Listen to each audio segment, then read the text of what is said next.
brother. Let's strap up on the pole. Whoa, let's see, I feel good, baby. This is all legal, can you understand? I'm gonna whip you, Crump. I'm gonna whip you, Elliot, till I blow up, baby. I can't whip no more, man. I'm gonna get sick. I'm gonna get sick in that ring ripping, baby.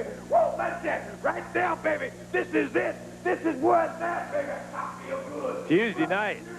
Think you isn't ready right now? You better believe Tuesday night he's going to be double-awed ready. You be there, won't you? Tuesday night, the Garden.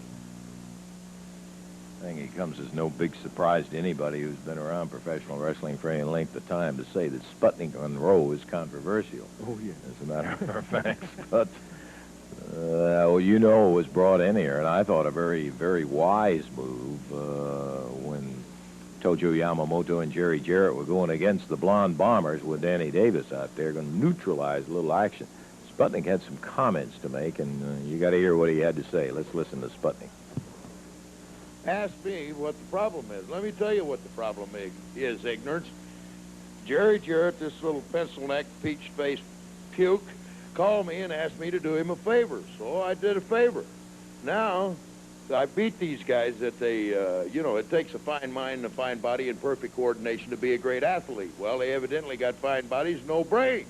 They bring in a diamond ring and Cadillac man to do a Model T job. Well, when you pay, you have to, when you play, you have to pay, man. So now it's settle-up time, and they give me, they didn't give me no whip daddy, no green, no line. They give me a little shoe shine money, man. I got expensive habits and expensive tastes. You don't call me and fly me in on an airplane and ride me out of town on a Greyhound bus like I slipped in here with a watermelon rind and a tennis shoe on, ignorance. So now I want to tell you something. I'm offended. You make me angry, it's like jacking with Mother Nature, Daddy. You don't mess with Mother Nature. You don't mess with the sweet man either. I'm a diamond ring and Cadillac man with expensive taste and the greatest wrestler that ever come down that pike. And my reputation stands that way, and that's the way it is, and everybody knows how it is. So now you've had the sweet taste of being the winner, and now you're going to have the sweet taste or the bitter taste of defeat, because I'm going to slip around on the other side of the ring, Mr. Jarrett, Mr. Tojo Yamamoto, and all the rest of you. I'm going to be over on the other side, and you're going to taste how it is for me to be there. And when I'm over there now, don't change your mind and come up with some money and a bunch of nickel apologies and tell me you want me back with you, because there's no back, baby. I don't go backwards, I only go forwards. And forward it'll be from here on in. It'll be a fight, because I'm hot now.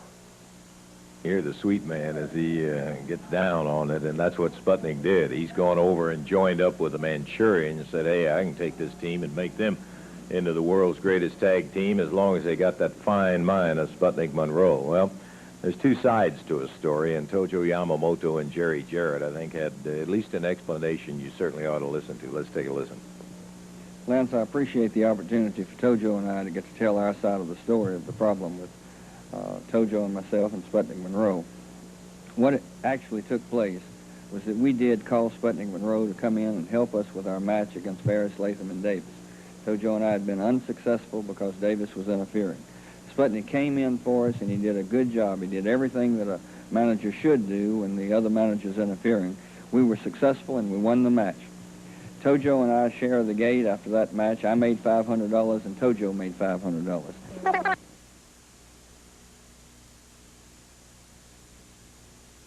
The match and take the abuse and the pain and everything that goes with having a professional wrestling match. And if that's not fair with him, then nothing is. The man is sick. I don't know if he got behind and he's trying to catch up, but he can't do it in one night. He can't do it in one match. So I appreciate the opportunity to be able to tell the way the thing really went. Can I say something, please? Yes. Sputnik Monroe, I want to tell you something.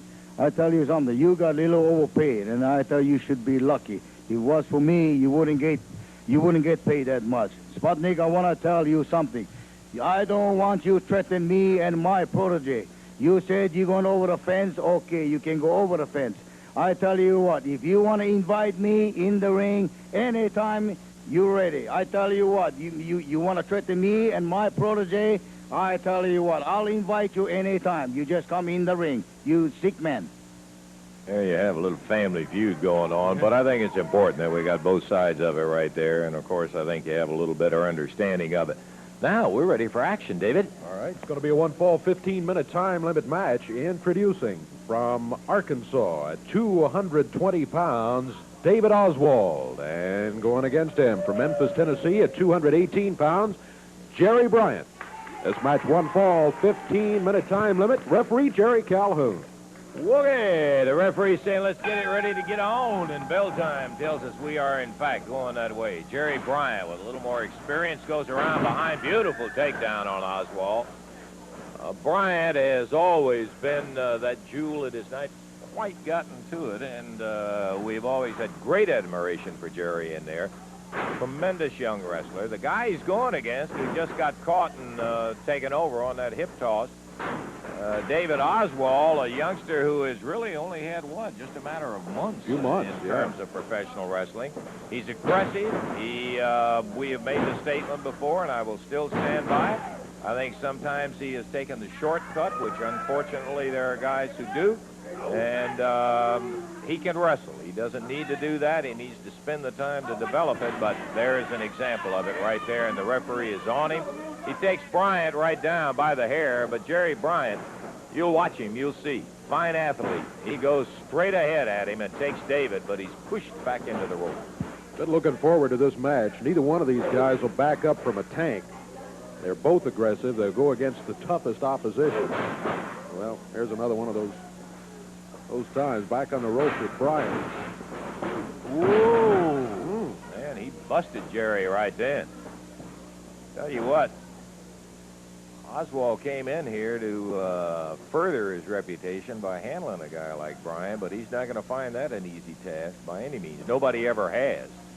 Jerry with that one leg up in the air. Oswald trying to hold on.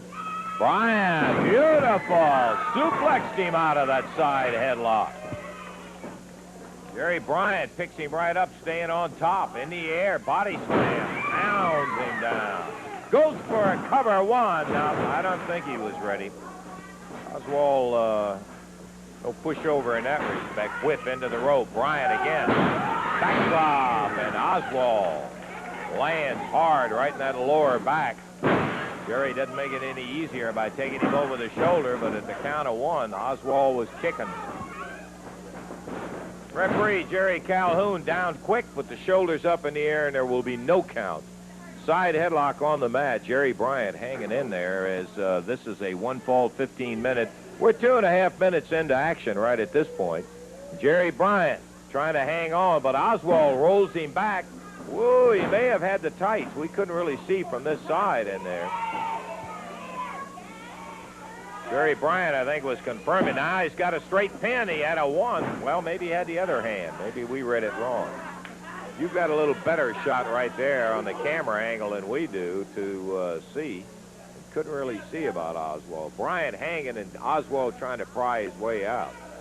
They're dead in the center of the ring on the mat with Jerry Bryant hanging on that side headlock while Oswald trying to bend him back and come up out of it. Count of one, and that's all. Jerry still hanging on as we round the corner of 3 minutes of action in there with about 12 minutes to go.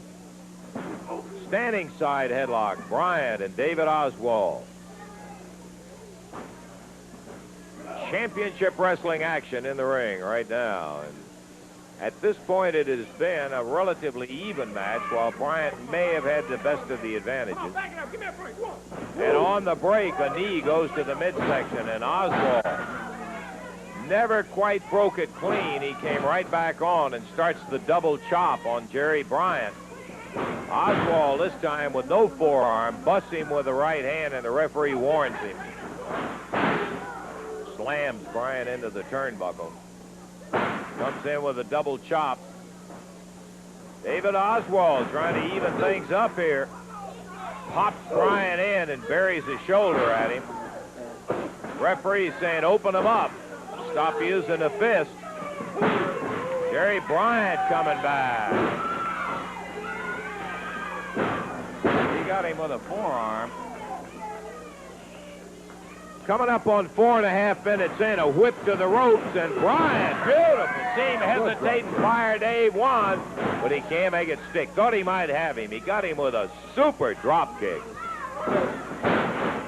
And the referee warns Bryant about using the fist in there. Jerry picks him up, takes the right, and Oswald trying to battle back, doing the only thing he knows how to do at this point, and that's use the fist. Whips Bryant into the ropes. Backdrop. Big elbow. He covers. 1, 2. Jerry Bryant got his way out of it. Backs him into the ropes. Whips across. Another big elbow. Puts him down. Drops it again. And he covers. 1, 2. And this time Bryant just beats it. Jerry in trouble. Oswald. 2 opportunities. Puts him in a third time. Bryant ducks. Comes at him with a clothesline. Covers him. 2, 3. Got it.